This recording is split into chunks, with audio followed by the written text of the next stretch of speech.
Self-doubt is a pain too lonely to know that faith is his twin brother. Stay tuned if you are ready to cut the cords, cut the ties with the cycles of self-doubt that are limiting your potential. So before we go ahead and get into the bulk of the video, please like and subscribe to the channel, and then you'll be able to get notified whenever any of these videos pop up.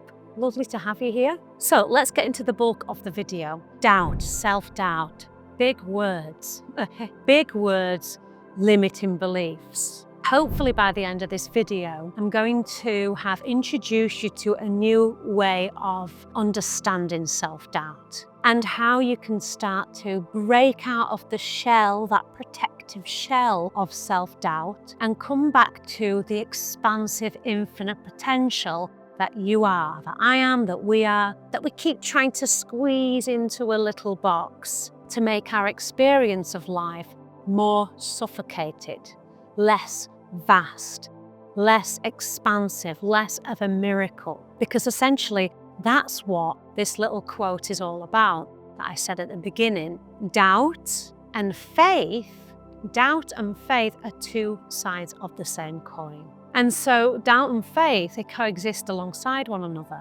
So when we're feeling doubtful and we're limiting ourselves and we're going through this small, continuous, limiting way of talking to ourselves, belittling ourselves, acting out these narratives in life, the other side of that small, sort of cramped, claustrophobic way of thinking and being is faith.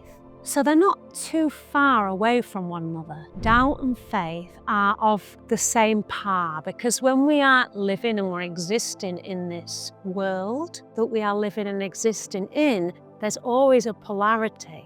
And the polarity of doubt is faith. And when we can start to generate more faith and trust in ourselves and in our infinite potential, then doubt, the small, insignificant narratives that feel really big, right?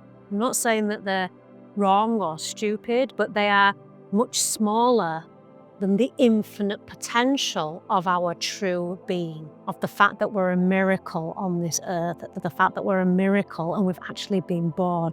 This is an infinite potential. This is faith.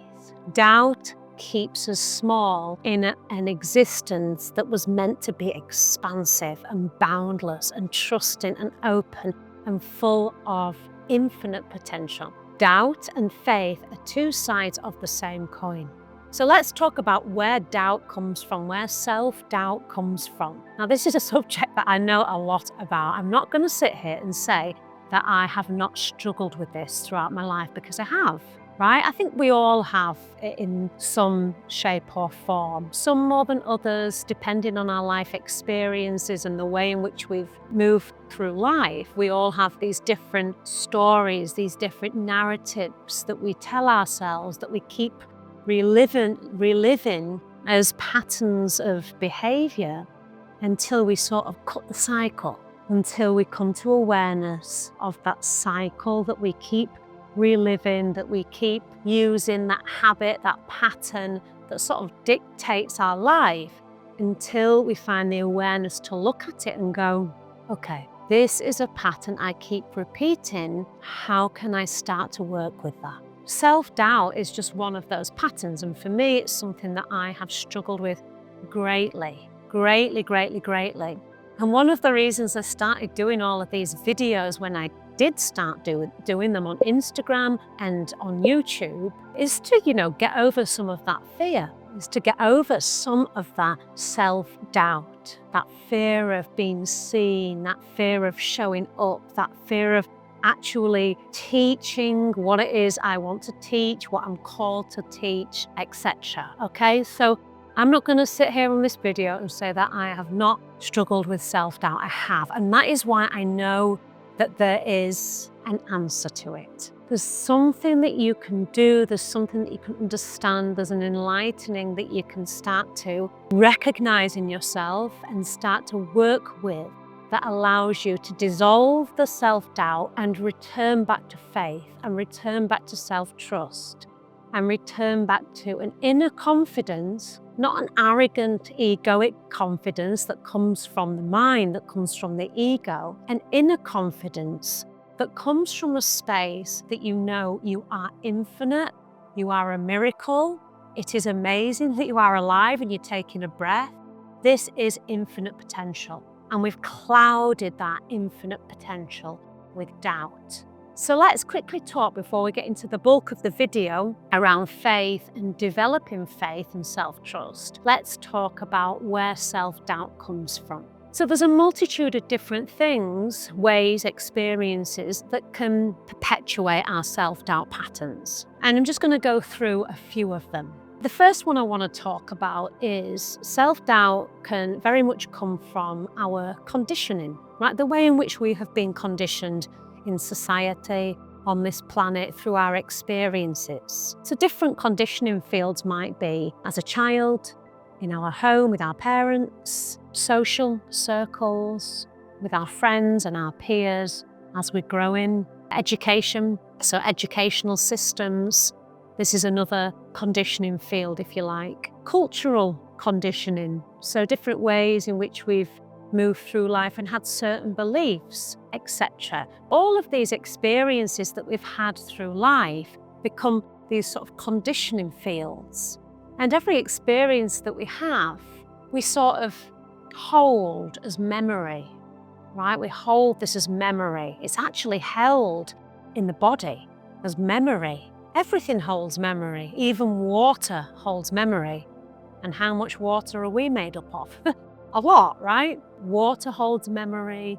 Our fascia, the sticky connective spider web around the muscles and organs, holds memory. Our energy body, the subtle bodies, hold memory. The chakras hold memory. Our nervous system all holds memory of our experiences of life.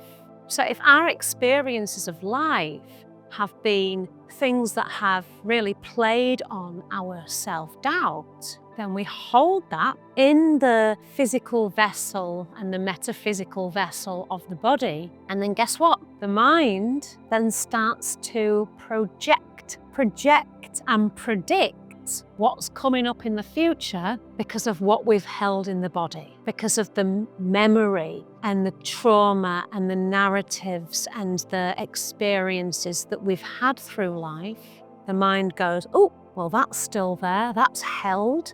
I'm going to then start to create a safety mechanism so that it doesn't happen again. So the mind then starts to play these sort of patterns, these self-doubt patterns, or whatever other patterns of insecurity that eventually lead to limitations. They limit the grandness, the massiveness, the boundlessness of our true existence, our true conscious experience of life. And so sometimes we say in energy work that the body is sort of kept in the past and the mind is in the future, and it's the spirit, the soul, if you like, that is always present. It's always in the now space. And so when we're talking about self-doubt, what we're really talking about is an attachment to a pattern of behavior or a pattern of insecurity that is not present. It's not connected to the soul. It's connected to the past in the body, and it is projected in the mind in the future. Self-doubt is a construct of the mind in the future, which doesn't exist yet. And it is a remembrance, a memory of the past in the body that is no longer, because presence is the only thing that is happening one moment to the next, then to the next, and to the next, to the next. Just the recognition that am I centered? Am I centered in myself, in the vastness of myself, the miracle of the fact that I'm actually breathing a breath in this universe, and I've got a name called Polly, and you've got a name. Weird. and cool and magnificent and an actual miracle. That miracle of life comes to us, that feeling of faith comes to us when we allow ourselves to be in life, when we connect to our life force. And that's where faith starts to bubble and grow, and where self-doubt starts to disintegrate and release. Couple of other reasons why we might have self-doubt, like I say, conditioning. Another way that self-doubt shows up is unprocessed trauma or held emotion, reactory emotion from the past that we haven't processed, maybe we haven't brought to light, and that stores in the body. And it's this continuous subconscious programming. The body holds subconscious programs. The mind is mainly made up of the subconscious, and it's programmed from the experiences from the past to try and keep us safe in the future, but it just ends up being a pattern of subconscious programs that are keeping us small, that are keeping us limited, and that are making us forget our true potential, which is to exist in life. Trauma being held in the body is another way that doubt, self-doubt, starts to creep up, and we keep having this pattern throughout our day. Maybe it's self-doubt about our work, feeling that we aren't good enough. Maybe it's self-doubt about being doubtful of our ability, our talents, our gifts, our skills, the ability to be seen somewhere or show up.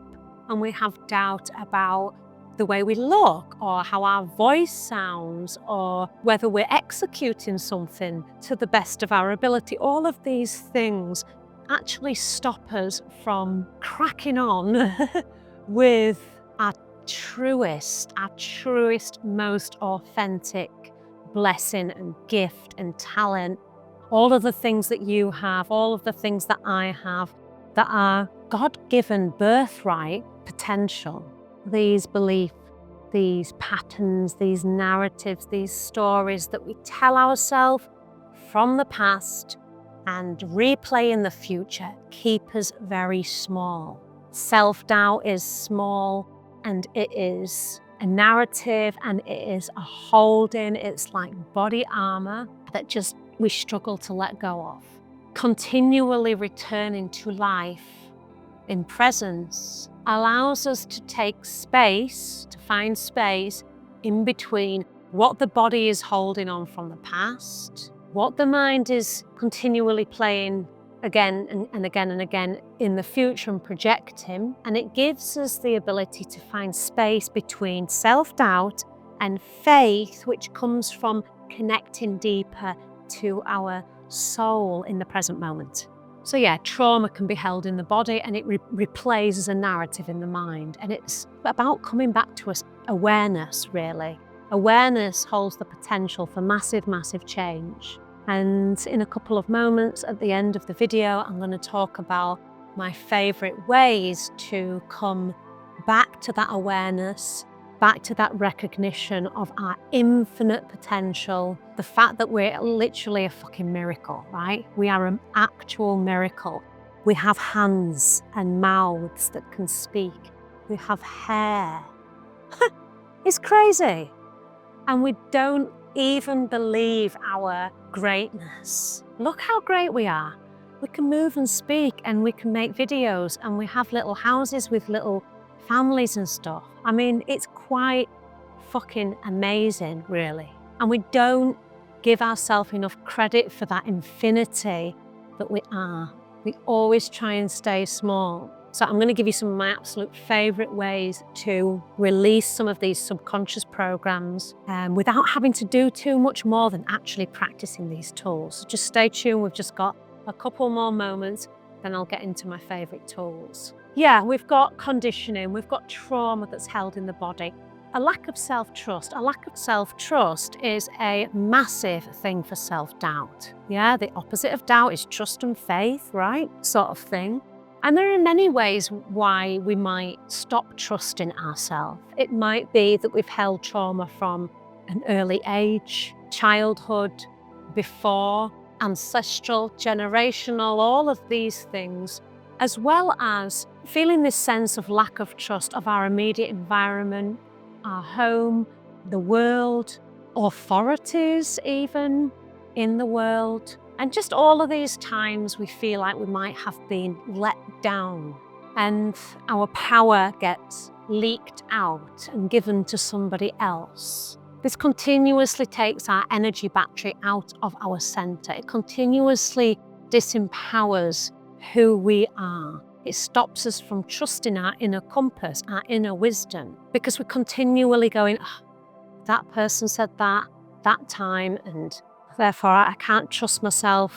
I haven't felt stable in this or this, so therefore I can't trust myself. Or apparently power is only for greedy people who are trying to run the world, and therefore I don't want power, I don't want trust, I'll give it away, I'll give it to somebody who's more greedy than me, more evil, which is a complete misinterpretation of the word power. And self-power, really it's about self-trust. Personal power, is about self-trust. It's about having faith. It's about having faith in our own self, in our own gifts, in our infinite potential, the creative potential of the universe that you are, that I am, that we are. It's a miracle. And when we start to listen to ourselves, we start to listen to our inner wisdom, what we recognize is we are much bigger. We are much, much, much bigger and more boundless and more infinite than we are ever giving ourselves credit for. So when we give our power away, we also give our trust away. And these practices that I'm going to talk to you about in a second very much build self-trust. They allow us to come back to understanding that we have got an inner compass, that we are born with wisdom that no course, that no teacher, that no teaching, that no certificate can give you, because it is the wisdom of the universe, it's the wisdom of nature, it's the wisdom of your potential. And you already know it. We already know that potential intuitively. What we have to do, though, is to learn how to become aware of where we're replaying these patterns, where we are keeping ourselves small. And that comes by continually bringing our awareness back to presence, continually bringing our awareness back to our center, retrieving some of the lost parts of ourselves and coming back to the wholeness of which we are. So these are some of the ways in which we start to doubt ourselves. Conditioning, trauma, a lack of self-trust, giving our power away. And it goes on, right? I can give varying different examples of where self-doubt has been born from. And it's less about where it's been born from, and it's more about recognizing the pattern. Like, I went to the hairdressers the other day, and I sat in the hairdresser's chair, and I have actually been living in the mountains for quite a while now. So I tend to just see trees and stones and myself and my partner and my cats. And I got into the hairdresser's chair and I sat there and I was like, I'm so sorry for all my split ends. And she was like, yeah, it's fine. You know, I'm a hairdresser. I see split ends all the time. But then I realized I actually kept apologizing for my hair. And I had to really stop and think, this is my hair. Like, I don't have to apologize for this. It's my hair.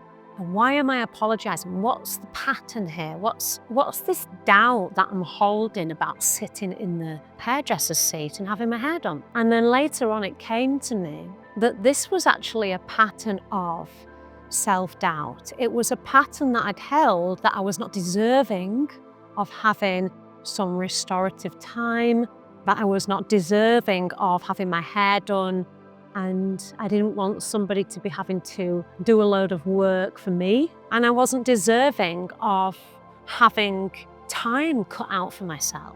This is what I mean by recognizing a pattern. Awareness has huge potential for change. And guess what? Since that day, so many different things have started to slot into place for me, just from the recognition of that pattern, right? And this is something that comes over and over again. Look, I thought I had got rid of that pattern a long time ago, and then it showed its ugly little head, but I recognized it with more awareness. Okay, so it's about recognizing the patterns of self-doubt, finding the space in between the pattern of self-doubt and alchemizing that into faith. And it comes with finding that presence. So before we move on to the little tools, I just want to add that these self-doubt patterns, they aren't actually you. You're not a doubtful person. These self-doubt patterns, they're not actually me. I'm not a doubtful person. The self-doubt patterns, or any pattern of insecurity that keeps replaying and playing out in your life, is a product of the ego. You have an ego, I have an ego. There's nothing wrong with the ego.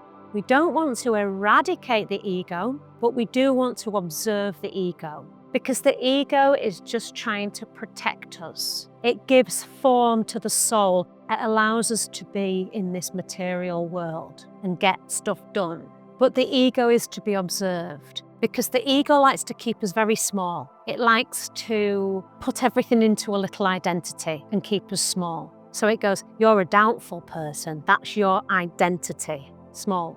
You're a sort of person that does this. You're a vegan, or you are a meat eater, or you are a plant mum, or you are a cat lover, or you are a, these, not that these are good or bad things, but we have these sort of like very definite sort of identities that we create. Some of them are very potentially harmful, like the self-doubt patterns, yeah? You are a doubtful person. You are an anxious person. When actually doubt and anxiety is not anything to do with us at our core. Yeah, these are just constructs, narratives, emotions, feelings, sensations that we experience as human beings. But the ego wants to attach itself to everything, and it wants to attach itself to everything so that it can predict something coming up in the future. It can keep us small, it can keep us boxed. It can look out for that this sort of perceived danger. What happens when we're completely attached to that is we forget that we're much bigger than that little identity that we've created for ourselves. We're much bigger than our self-doubt. We are faith. We are faith in abundance. We are literally creation. Creation is faith. Creation is trust. Creation is confident. Creation is boundless. It's limitless. Creation is you. It's me. We are creation. And therefore we can create. And the ego doesn't want us to create. It wants to keep us very shriveled and small because it's so scared and it's so fearful of the danger that's coming up next. And when we can observe that, we can be the boundlessness that we are, infinite potential, the creative force of the universe, and take the ego along with us as a little fucking boring health and safety manager. But thank you for guiding me in the right direction sometimes.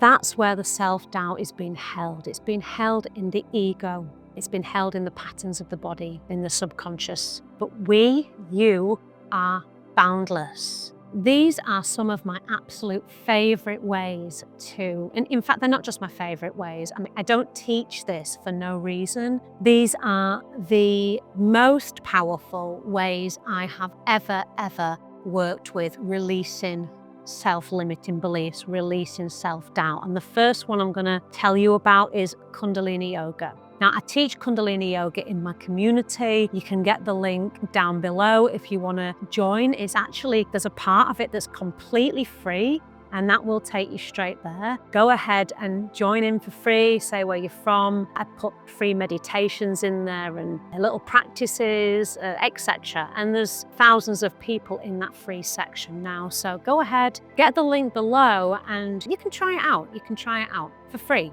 So there you go. Kundalini Yoga is the most powerful tool I have used for getting rid of self-doubt, because it literally rewires the body using breath, movement, sound, meditation, mudra, hand gestures that allow us to continually bring our awareness back to presence. It rewires the nervous system. It rewires our subconscious. It rewires the energy system. It aligns our mind, body, spirit to the present moment. It's so powerful. Try it out, okay? I haven't yet come across a tool that is life-changing for something like self-doubt or breaking any of these insecurity patterns as Kundalini Yoga is, personally. Kundalini Yoga is my absolute favourite way. I think it works so powerfully because it does incorporate the main ways to move energy in the body and connect back to a deeper sense of self, to come home to oneself. And that is breath work, pranayama, movement, so conscious movement with the breath, sound. So we work with mantra quite a bit as well. These are really, really powerful ways to really sort of align yourself back to the present moment so that you can become the observer of these patterns. So another way that I think is a very, very powerful way to just start to reprogram some of these patterns of self-doubt is meditation in general. Sure, we all know meditation in general allows us to reclaim presence. It allows us to reclaim the stillness that we've been so desperately in need for in this noisy world. So meditation. Meditation comes in many forms. You don't have to just sit there like a yogi, umming and ahhing.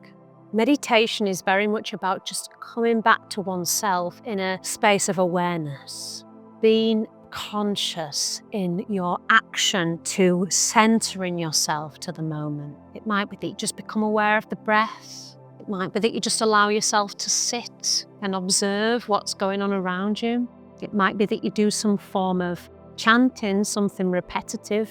It might be that you listen to something. There's many variations, but meditation is a very powerful tool. And there's another one, and it's white tantric yoga. These three things, Kundalini Yoga, meditation, white tantric yoga, are so powerful for disentangling, I always say, disentangling the threads of the subconscious and our insecurities and bringing us back to ourself in our most expansive state, which is now.